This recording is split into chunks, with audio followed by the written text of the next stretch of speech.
The hope is to end oppression, not to become the new oppressors. Trust me, anybody that benefits from this system cannot do it. A slave who does not rebel does not deserve pity. Strong words coming from the youngest commander-in-chief and president in Africa in person of Ibrahim Traoré, the president of Burkina Faso. Yes, you can call him an epitome of courage, as he's fondly called, the Putin of Africa. It was actually the conference that was attended by African heads of state, and Vladimir Putin, the president, was live in attendance. He was actually given the floor to speak, and he said some strong words that actually attracted a very loud ovation. Like you all know, it is said that the thoughts of a man is actually revealed from his words. And from his words, you can make bold to say he has a very keen interest for the development of Africa. I'd love you to listen to the strong words from Ibrahim Traoré, the president of Burkina Faso, where he said some strong words that actually attracted a lot of ovation. Please do well to hit the comment section and let's get to know what your thought is in the politics of Africa and the world, and we're going to be continually here to serve you. If you're new to our session, please do well to smash the subscribe button, turn on all notifications so that you can be duly informed when we put out informative content like this. Don't go anywhere, I'll be coming back to wrap up the video. My name is Moses and this is Think Tank TV. Wow. Camarade président Vladimir Poutine, camarade président chef d'État africain, camarades chefs de délégation, bonjour. Wow. C'est un honneur pour moi ce matin donc de prendre la parole ici et de vous passer donc le salut fraternel du peuple du pays des hommes intègres. Wow. C'est aussi le lieu pour moi avant tout propos de rendre grâce à Dieu, Dieu Tout-Puissant qui nous a permis de nous réunir ici ce matin en bonne santé pour parler de l'avenir et du bien-être donc de nos peuples. Je m'en vais m'excuser auprès des anciens que je pourrais vexer dans mes propos à venir. Africanité oblige, les droits d'aînesse, je me dois de m'excuser. Camarades, j'ai quelques questions donc de ma génération, mille et une questions qu'on se pose. Mais nous n'avons pas de réponse. Et il se trouve qu'ici, nous pouvons laver donc notre linge sale parce qu'on se sent en famille. On se sent en famille en ce sens que la Russie est une famille aussi pour l'Afrique. C'est une famille parce que nous avons la même histoire. La Russie a consenti d'énormes sacrifices pour libérer le monde du nazisme pendant la Seconde Guerre mondiale.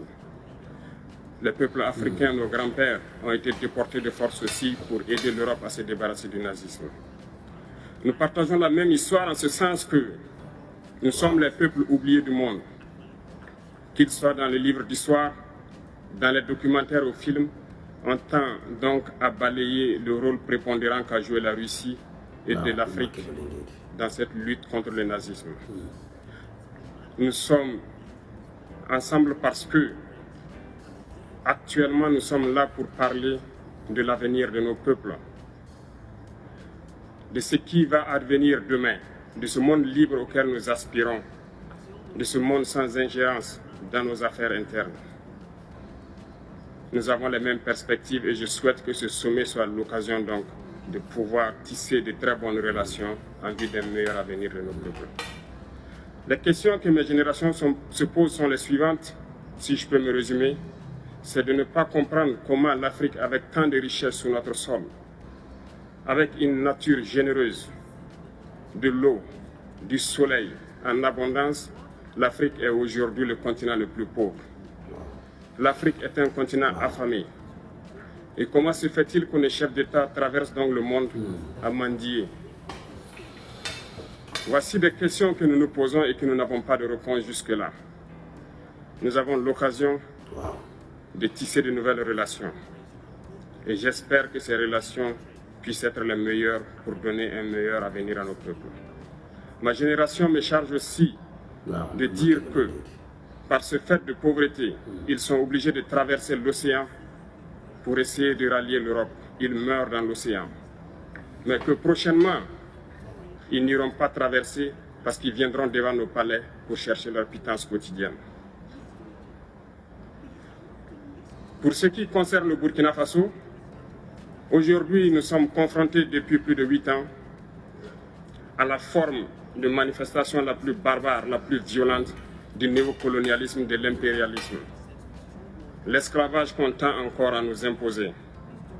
Nos dévanciers nous ont bien appris une chose. L'esclave qui n'est pas capable d'assumer sa révolte ne mérite pas que l'on s'apitoie sur son sort. Nous ne nous apitoyons pas sur nos sorts, on ne demande pas que quelqu'un s'apitoie sur notre sort. Wow. Le peuple burkinabé a décidé de lutter contre le terrorisme en mesure de relancer son développement.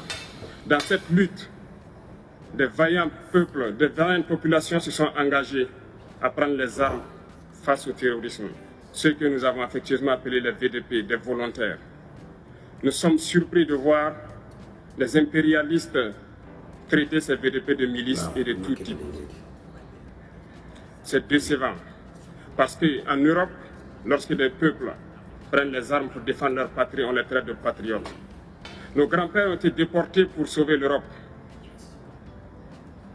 Ce n'était pas avec leur consentement, contre leur gré. Et bien au retour, on se rappelle bien qu'à Tiaroy, lorsqu'ils ont voulu revendiquer leurs droits élémentaires, ils ont été massacrés. Cela ne fait rien donc.